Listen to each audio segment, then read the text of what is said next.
Destination l'Étoile. Ce parcours artistique sur le thème du voyage qui débute sur le parvis de la gare d'Annemasse invite les habitants à entrer dans ce nouvel écoquartier en construction. Ce dernier prend vie petit à petit au fur et à mesure de l'avancée des travaux. Devant son cœur névralgique, un artiste lyonnais de l'association Superposition a été invité à réaliser cette fresque. Le concept de l'œuvre, là, c'était vraiment de mettre un peu de couleur sur le parvis de la gare.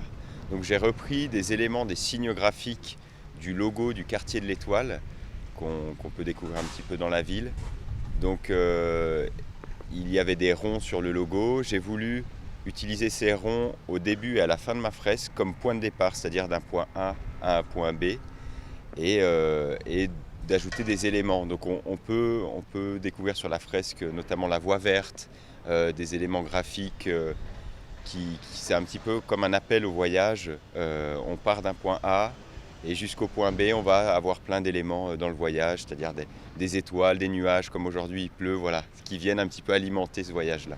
De l'autre côté de la gare, c'est une fresque murale géante qui orne un bâtiment désaffecté. Un peu plus loin, sur la commune d'Ambilly, une exposition de photos présente les portraits d'habitants et de passants. Le but est vraiment que les gens s'approprient le site, redécouvrent finalement cet espace, ou le découvrent d'ailleurs, zone qui était plutôt en friche, en cœur d'agglomération, qui désormais est en pleine mutation avec déjà des premiers espaces publics livrés et notamment celui sur lequel nous sommes aujourd'hui, et de leur dire eh bien, venez, amusez-vous, profitez, découvrez ces espaces, ils sont là pour vous et ça va aller encore avec d'autres espaces qui vont se créer à l'avenir. Et puis le parcours, c'est aussi l'occasion de fédérer finalement le public, de le faire participer à l'évolution de ce site. Ce mercredi, le parcours artistique du quartier de l'Étoile a été inauguré officiellement.